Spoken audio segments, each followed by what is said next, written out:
दोस्तों आज इस वीडियो में भारतीय न्याय संहिता नए कानून के दोस्तों धारा 246, 247 और 248 को समझने वाले हैं दोस्तों। जिसमें होता क्या है, कोर्ट में अगर किसी तरीके का भी झूठा दावा किया जाता है, धोखाधड़ी से कोई ऑर्डर लिया जाता है या फिर मलेशियस यानी कि दुर्भावनापूर्ण इरादे से दोस्तों किसी तरीके का झूठा आरोप लगाया जाता है, तो ये सभी धाराएं इन्हीं आरोपों को रोकने के लिए बनाई गई हैं। दोस्तों जय हिंद, नमस्कार, मैं एडवोकेट आशीष मिश्रा।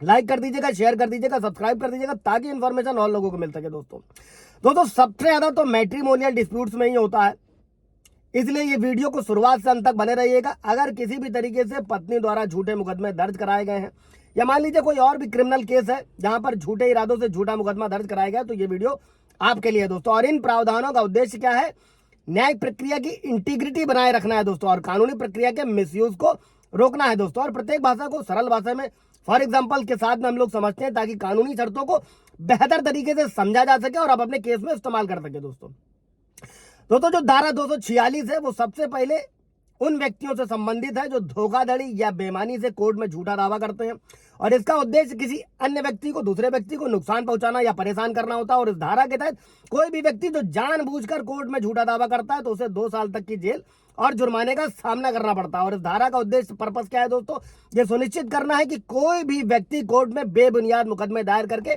दूसरों को परेशान न करे। फॉर एग्जाम्पल, एक व्यक्ति ने दूसरे व्यक्ति के खिलाफ झूठा दावा किया है, मान लीजिए पत्नी ने पति पर ही किया हुआ है दोस्तों, किसी तरीके से 498 आईपीसी ये सब मुकदमा लगाया हुआ है दोस्तों, तो ये 246 के तहत दंडनीय होगा दोस्तों, क्योंकि बेईमानी से झूठा दावा किया। और यह धारा सुनिश्चित करती है कि कोर्ट का समय फालतू मुकदमों में बर्बाद ना हो और किसी को भी बेईमानी से कानूनी प्रक्रिया का शिकार ना बनाया जाए। मान लीजिए कोई लैंड डिस्प्यूट ही है दोस्तों, जबकि जमीन अगले की है, लेकिन उसको परेशान करना है, उसका समय बर्बाद करना है दोस्तों, तो ये कई सारी चीजें होती है।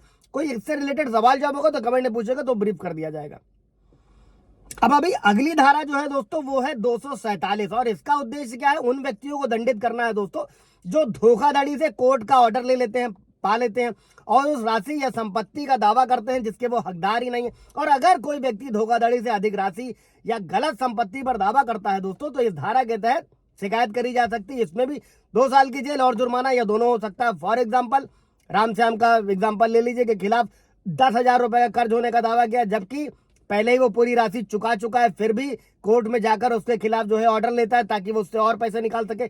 इस मामले में क्या होगा, धोखाधड़ी का मुकदमा बनेगा और 247 के तहत सजा पाएगा दोस्तों। और यह प्रावधान ये सुनिश्चित करता है कि किसी भी तरीके से कोई भी व्यक्ति कोर्ट के आदेशों को गलत तरीके से इस्तेमाल न कर सके और ना ही कानूनी प्रक्रिया का दुरुपयोग किसी तरीके से पैसे की या धन उगाही के लिए किया जा सके दोस्तों।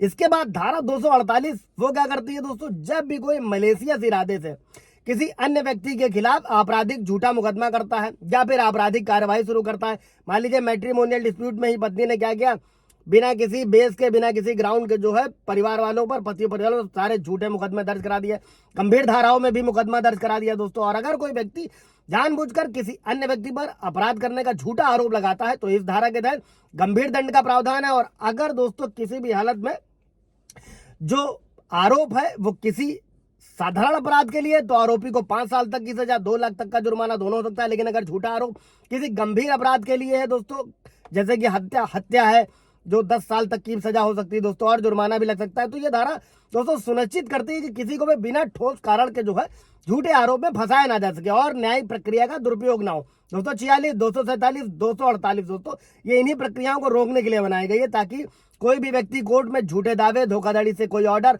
और झूठे आरोपों से न्याय प्रणाली का गलत फायदा ना उठाए दोस्तों। वैसे हर एक धारा मेंशन से दोस्तों मैंने पीछे भी वीडियो बनाए हुए हैं कि अगर पुलिस के पास में ही सबूत नहीं है तो मजिस्ट्रेट के पास पेश करने से पहले सबूत होना चाहिए, थाने से भी छोड़ा सकता है, इसीलिए लोगों को कई धाराओं में थाने से जमानत मिलती है। फिलहाल वो एक अलग मैटर है।